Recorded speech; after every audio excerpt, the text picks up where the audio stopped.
Superman is, of course, one of the most iconic superheroes of all time. Now, it's understandably difficult to rustle up a baddie who can genuinely go toe-to-toe with such an unstoppably potent superhero. So it's little surprise that the villains in Superman movies have offered up mixed results, to say the least. With that in mind, I am Gareth from WhatCulture.com, and here is every Superman movie villain ranked worst to best. Number 20, Nuclear Man, Superman 4: The Quest for Peace. Was anyone ever gonna make last place but Superman 4's infamous Nuclear Man? Created after a missile containing one of Superman's hairs is launched into the sun, Nuclear Man is about as lame as superhero villains, let alone Superman baddies, get. Reliant on the sun for power, rocking a truly ridiculous costume, and inexplicably sounding just like Lex Luthor, because Hackman redubbed the lines of course, there simply isn't a single redeemable thing about him. Number 19, Lenny Luthor, Superman 4: The Quest for Peace. And just a hair ahead of Nuclear Man, we have another Superman 4 baddie, Lex Luthor's goofball nephew, Lenny. As Lex's bumbling assistant, Lenny isn't an out-and-out villain, and Supes even takes pity on him at the end of the movie, but he's still fallen in with the big bad. He's less of a joke than Nuclear Man, albeit only just, but you're left continually questioning why anybody thought that Lex Luthor needed a nephew at all. Was it just a cynical attempt to rope in younger audiences? If so, it did not really work, did it? Number 18, Doomsday, Batman v Superman: Dawn of Justice. While many were left disappointed that Batman v Superman's trailers spoiled the presence of Doomsday, it was probably for the best that they let fans know ahead of time that he'd be nothing more than a generic digital cave troll. Doomsday gets shoehorned into the Versus movie's third act, produced from a combination of DNA belonging to both Lex Luthor and General Zod. Though Doomsday is certainly presented as a powerful creature who was only taken down by the combined might of Batman, Superman, and Wonder Woman, he never rises above feeling like a garden variety CGI monster. At least he got to kill Superman though, yeah? Well, for a little bit anyway. Number 17, Gus Gorman, Superman 3. Bumbling computer whiz Gus Gorman isn't Superman 3's primary villain, but he is a foil for Superman while being blackmailed into helping industrialist Rob Webster take him down. Gus gets major points for his intelligence despite his, let's say, interesting personality, but overall the presence of Richard Pryor in an already credibility-straining Superman movie is just too damn much. Gus would feel out of place even if Pryor wasn't playing him, and though he's far more memorable than Webster, he's also considerably more annoying. Gus does the right thing in the end, of course, and just like Lenny Luthor gets cut a break by Superman. So as villains go, he's pretty weak sauce, isn't he? Number 16, Mercy Graves, Batman v Superman: Dawn of Justice. Many DC fans were excited when Lex Luthor's assistant/bodyguard from Superman the Animated Series was announced to be appearing in Batman v Superman. But Zack Snyder did disappointingly little with Mercy Graves, who has a teeny tiny role as Lex's assistant, kicks no ass at all, and then gets blown up by Luthor at the congressional hearing. Some fans were so frustrated with Graves' death that they convinced themselves she'd eventually resurface, but that evidently hasn't happened all these years later. Number 15, Ross Webster, Superman 3. The great Robert Vaughn is absolutely perfectly cast as a slimy industrialist who plots to control the world's oil supply. But there is no denying that he's also basically an ersatz Lex Luthor, and a vastly inferior one at that. Vaughn's plan isn't terrible, blackmailing Gorman to use his tech know-how to battle Superman, but he's also not that interesting as comic book movie villains go. And following on from Luthor's own zany schemes, his ploy can't help but seem a bit naff. Number 14, Lex Luthor, Batman v Superman: Dawn of Justice. Jesse Eisenberg seemed like a totally inspired choice for the DCEU's Lex Luthor. On paper, that is. A new age tech bro in the vein of Mark Zuckerberg, but you'll struggle to find many who have much time for Eisenberg's rendition of the character. His nervy, twitchy interpretation of Luthor just felt too different from typical conceptions of the villain, and too eccentric for its own good. Add to this fact that he has cloudy motivations related to gods and daddy issues, and his plan to pit Batman and Superman against one another is thunderously stupid, and it's easy to see why so many hated this version of this iconic supervillain. Number 13, Otis, Superman.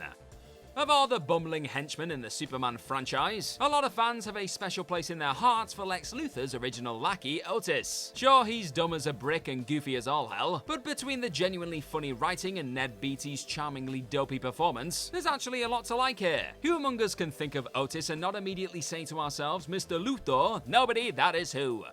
Number 12, Anatoly KNYAZEV, Batman v Superman: Dawn of Justice. Anatoly KNYAZEV is a villain from the comics better known by the moniker KG Beast, and many fans' ears pricked up when they heard KNYAZEV name-dropped by Bruce Wayne early in Batman v Superman. KNYAZEV sadly doesn't have a huge part in the movie, especially not in the theatrical cut, but he does have a majorly imposing presence during his scant screen time, courtesy of actor Callan Mulvey. While most of his comic book characteristics have been ditched, namely KGB conditioning and cybernetic enhancements, he rocks a badass flamethrower and sunglasses, which is a fair substitute, I'm sure you'll agree. Number 11, Vera Webster, Superman 3. For most of the movie, Ross Webster's sister admittedly isn't terribly interesting, but that all changes when she's transformed into a cyborg zombie thing by her brother's now self-aware supercomputer. In a sequence that wouldn't feel out of place in a David Cronenberg film, Vera is grabbed by the computer and has metal forcibly grafted onto her body, turning her into a Bride of Frankenstein-esque abomination. She ultimately doesn't end up posing too much of a threat to Supes himself, who deals with her relatively easily, but unlike most prior villains on this list, she's at least genuinely scary. Number 10, Steppenwolf, Zack Snyder's Justice League.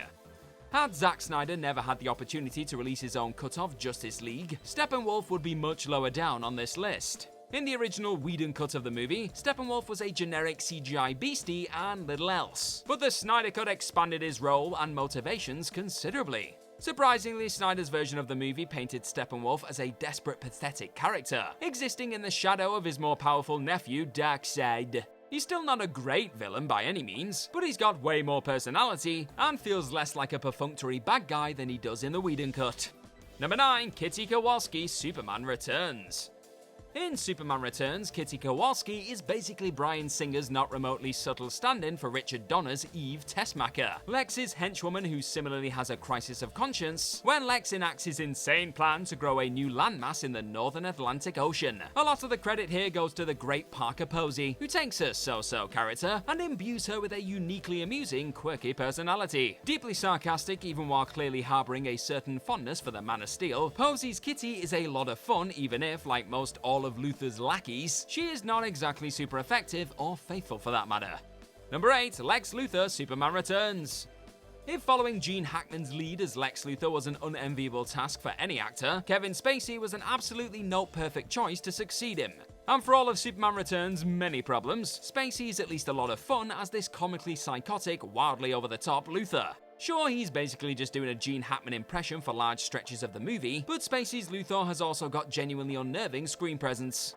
Number 7, Eve Tessmacher, Superman. If you're not a comic book reader, you'd probably reasonably assume that Lex Luthor's love accomplice Eve Tessmacher was ripped straight from the source material. But alas, she was actually an original creation of Richard Donner and Mario Puzo, and a rock-solid one at that. Tessmacher ultimately isn't a majorly effective or persuasive villain, clearly not sharing Lex's enthusiasm, but she is by far the most well-written of Lex's many sidekicks and terrifically acted by Valerie Perrine. Her later desire to break free of Lex and save Superman is rooted in a very real desperation to save her own mother from Lex's insane scheme, though by the time Superman 2 rolls around, she's back in Lex's clutches. Number 6, Ursa and Non, Superman. We're lumping General Zod's two lackeys Ursa and Non together because they're basically a package deal anyway. On one hand, Ursa is Zod's sexy, dangerous second-in-command, rocking a major killer instinct and severe hatred for humanity. The Richard Donner cut of Superman 2 does an especially good job of cementing this, while the theatrical cut unfortunately softened her character somewhat. But overall, it did feel like Ursa never quite realized her potential. And then there's Non, the gigantic brutish mute whose strength approximates Superman's own. He's definitely the less interesting of the pair, but nevertheless provides fun contrast to Ursa's more calculating eloquence. Number 5, FAORA-UL, Man of Steel. Talk about an awesome character who could have been even better if she had had more screen time. Man of Steel's FAORA-UL is an absolute badass. General Zod's military commander kicks ass, takes names, and shows no mercy whatsoever. Between her stunning beauty and immense power, she's a prototypical Zack Snyder strongwoman, brought to savage life by Antje Trauer. Given that FAORA quite categorically bodies Superman during their first fight, and even drops a killer monologue to boot, she's automatically a top-tier Superman villain, albeit one we desperately needed to see more of. Number 4, Evil Superman, Superman 3. Superman 3 has a ton of problems, but the whole evil Superman plot surprisingly isn't one of them. Clark ends up suffering a nervous breakdown as a result of his exposure to synthetic kryptonite, and quite literally splits in two, leaving behind the mild-mannered Clark Kent and evil Superman. You can tell that Christopher Reeve really relished the opportunity to do something totally different with Superman here, and he's an absolute blast as the booze-chugging rage monster version of the Man of Steel, even sporting a 5 o'clock shadow to hammer the point home. Evil Superman is genuinely terrifying at points too, culminating in a legitimately fantastic battle between him and Clark at a junkyard that's by far the best part of the entire movie. Number 3, General Zod, Man of Steel. Living up to the brilliance of Terrence Stamp's General Zod is a totally thankless task, but Michael Shannon quite sensibly decided to not even try giving us an impression of Stamp in Man of Steel. His take on Zod is considerably more serious-minded and less campy, per Zack Snyder's general tone for the movie, but Shannon absolutely nails the character's desperate psychopathy. This is a man who wants to preserve the dying embers of his race by any means necessary, an intriguing and innately sympathetic motivation despite the completely unhinged, murderous way he goes about it. Number 2, General Zod, Superman.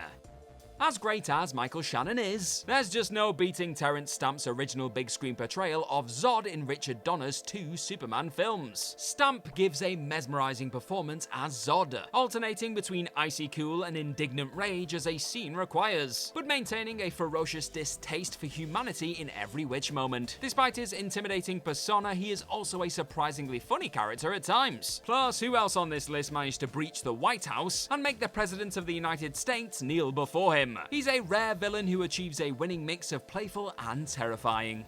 Number 1, Lex Luthor, Superman. But the quintessential Superman villain across media is undeniably Gene Hackman's original big screen iteration of Lex Luthor. Even though he didn't initially shave his head for the part, Hackman absolutely nails the pig arrogance of the character, making us take him seriously despite the inherent absurdity of his various schemes. He's a villain so damn good that he's cast a long shadow over every Superman movie since. An undeniably ferociously intelligent yet easily detestable megalomaniac with one hell of a wardrobe and a bevy of less than loyal sidekicks in his orbit. Hackman's performance is fantastic, even in the lesser sequels, serving as the perfectly misanthropic opposite to the earnest Man of Steel. Every single actor who ever portrays Lex Luthor will be compared to Hackman until the end of time, because he so successfully created the blueprint for not just the character, but superhero movie villains as a whole. And that is our list. How would you rank Superman's collection of big screen nasties? Let us know in the comment section right down below, and do not forget to like, share, and click on that subscribe button while you're at it. Also, if you like this kind of thing, then please head on over to whatculture.com and find some more fantastic articles just like the one this video you're watching right this second is based on. I have been Super Gareth from whatculture.com, bringing you all the super goodness right here and now. Hopefully I'll see your faces very, very soon, but in the meantime, just be good to yourself. Bye bye!